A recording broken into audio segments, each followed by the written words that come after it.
US President Donald Trump has said there will be very severe consequences if Russian President Vladimir Putin does not agree to stop the Ukraine war after Friday's summit.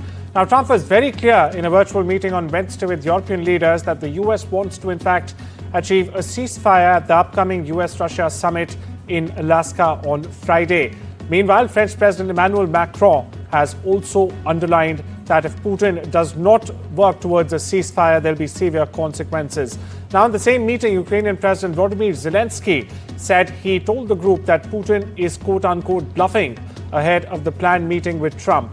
My colleague Maha Siddiqui, meanwhile, brings you more from Anchorage. But first, we get you some reactions. Will Russia face any consequences if Vladimir Putin does not agree to stop the war after your meeting on Friday? Yes, they will. Yeah. What will the consequences there will be be? consequences. Sanctions, tariffs? There will be, I don't have to say, there will be very severe consequences. Звісно, ми обговорили сьогодні ситуацію на полі бою. Я сказав президенту Сполучених Штатів Америки і всім нашим європейським колегам, Путін блефує. Він старається натиснути перед зустрічю на Алясці, на всіх напрямках українського фронту. Росія намагається зобразити, що спроможна окупувати всю Україну. Безумовно, це їх бажання. Також Путін блефує, начебто санкції для нього не важливі і що вони не працюють. Насправді санкції дуже допомагають і б'ють по російській воєнній економіці. Мы рассматриваем выпрашиваемые европейцами консультации как политические и практически ничтожное действие. Европейцы на словах поддерживают дипломатические усилия Вашингтона и Москвы по урегулированию кризиса вокруг Украины. Фактически же Евросоюз их саботирует. L'échange avec le président Trump a permis d'éclairer ses intentions pour la réunion du 15 août prochain et nous a permis d'exprimer très clairement nos attentes et je tiens ici à l'en remercier. Et je crois pouvoir dire que plusieurs messages sont ressortis de l'échange que nous venons d'avoir et qui sont à mes yeux très importants. Le premier, c'est que le président Trump a été très clair sur le fait que la volonté américaine était d'obtenir un cessez-le-feu à l'occasion de cette réunion en Alaska. Et c'est très important qu'à l'occasion en effet de cette réunion, il puisse y avoir un cessez-le-feu qui soit obtenu par les États-Unis d'Amérique, et nous soutenons cette initiative, en même temps que de nouveaux échanges de prisonniers et des libérations d'enfants. I'm standing right outside the joint base, Elmendorf-Richardson, that is going to be the venue for the high-stakes meeting between US President Donald Trump and Russian President Vladimir Putin. The two leaders will be meeting here on Friday. An area of over 85,000 acres. This base is strategically important for the United States, keeping a watch over the Arctic region as well as the Pacific Ocean, both of which are resource-rich and strategically important for the US. And that is why there are some who believe that the optics perhaps could be all wrong in choosing the venue. They believe that having the president of a rival nation, Russia, on a critically important US base may perhaps not have been the best idea. However, the short notice in which Alaska was declared as the venue for the meeting, many believe that this was the only venue in Alaska and Anchorage that could have provided the sanitized, safe, security-wise space for the two leaders to sit down and discuss a very critical issue that will have global ramifications, that of the possibility of ending the war in Ukraine.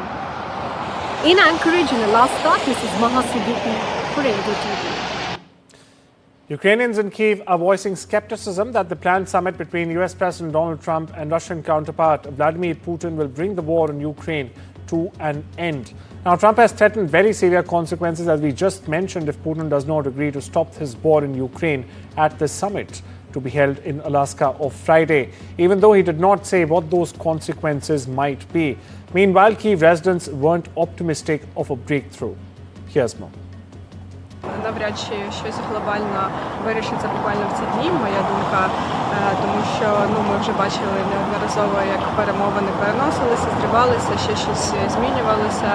І, на жаль, найважливіше зараз звертати увагу все-таки на фронт і те, що відбувається там, а не на перемовини. І я би радила більше звертати, наскільки я би могла це робити з точки зору своїх загалом там якихось знань, я би радила просто більше звертати увагу на голос військових. We shift our focus to Western Europe, where Italy's government received 114 Palestinian evacuees from Gaza on Wednesday night. This includes 31 children in need of dire medical assistance.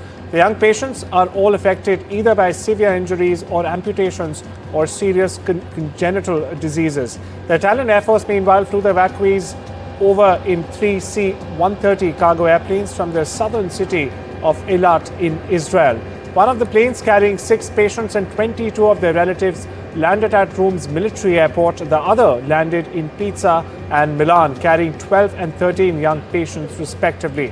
The Palestinians were then transferred by ambulances to various hospitals. Italy has carried out 14 medical evacuations since January 2024. Chinese Foreign Minister Wang Yi will visit India next week on the 18th of August to hold bilateral talks with National Security Advisor Ajit Doval.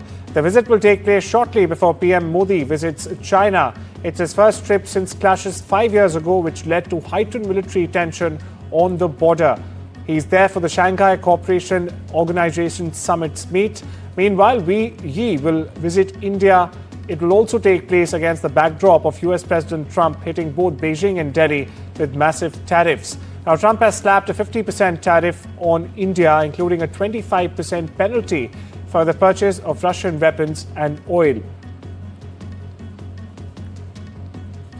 India's Atomic Energy Regulatory Board, or the AERB, said it held a bilateral technical meeting with the US Nuclear Regulatory Commission to strengthen cooperation on nuclear safety and regulation as India looks to expand its nuclear power capacity. An Indian delegation participated in the meeting held between the 6th and the 8th of August at the NRC headquarters in Maryland's Rockville. The AERB said in a statement dated the 12th of August. The UK, France and Germany wrote on the United Nations on Tuesday, saying that they are ready to reimpose sanctions on Iran. Now, this if a diplomatic solution to handle the country's nuclear program is not reached before the end of August this year. Now, the group, also known as the E3 or the European Three, said if Iran is not willing to reach a diplomatic solution before the end of August or sees the opportunity of an extension, a so-called snapback mechanism will in fact be triggered. Over in Latin America, the Brazilian government on Wednesday unveiled a plan to support local exporters affected by a 50% tariff imposed by US President Donald Trump on several products, mind you, from the South American nation. Dubbed Sovereign Brazil, the plan provides for a credit lifeline of 30 billion reais, or almost $5.5 billion, among other measures. Brazil's President Lula Inácio da Silva described the plan, which also includes a bill to be sent to the Congress as a first step to help local exporters. Across the northern border, residents in one Washington, D.C. neighborhood lined up Wednesday to protest the increased police presence after White House said the number of National Guard troops in the nation's capital would ramp up and federal officers would also patrol the streets around the clock.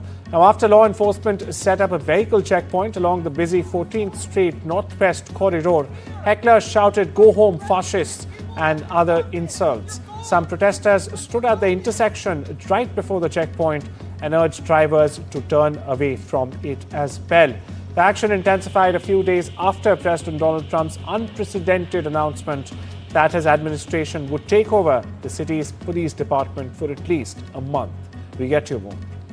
Right now, trying to get people to turn left to not go down 14th Street. There's a random search right now. They've pulled over about 6 cars. We've seen 2 people get detained, one by ICE, one by the police, taken, no rhyme or reason.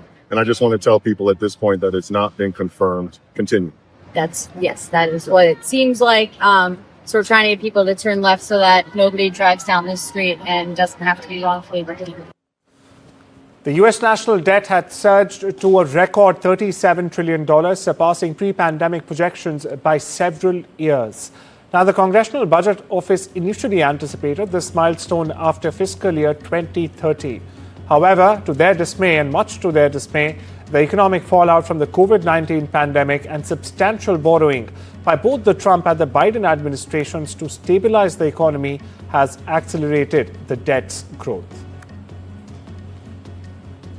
Over in Europe, Greece continues facing its hardest days yet of this year's wildfire season. A senior firefighting official has told Western media officials. Now, this statement comes after dozens of new blazes erupted in a single day, mind you, and extreme weather hampers extinguishing efforts. Strong winds, prolonged dryness, and intense heat have worsened conditions across much of the mainland and also on the islands, forcing evacuations and dramatic rescue operations in recent days in turn. Elsewhere in Europe, heat alerts were issued in Italy, France, Spain, Portugal, and on the Balkans on Tuesday as well, with temperatures expected to soar well above 40 degrees Celsius in some regions. Shift our focus to Southeast Asia, where Hong Kong's central business district and outer airport were hit by violent gusts and a deluge of heavy rainfall, with the city again issuing its highest rain warning as tropical storm Podul passed the region. Parts of Hong Kong have received as much as 400 millimeters of rain since midnight alone, with flights disrupted and schools shut for the entire day. A black rain warning was issued for the fifth time, breaking a record that was set earlier this month itself after the city was swamped by a prolonged deluge. No major injuries, however, have been reported so far. Clashes erupted between Serbian anti-government protesters and supporters for a second day in Wednesday in a major escalation, as you see right there on your screen, after more than 9 months of persistent demonstrations against autocratic President Alexander Vučić. The president's supporters repeatedly hurled flares at protesters in the northern city of Novi Sad, near the office of Vučić's ruling Serbian Progressive Party. Protesters then smashed office windows as riot police were deployed outside to guard the building.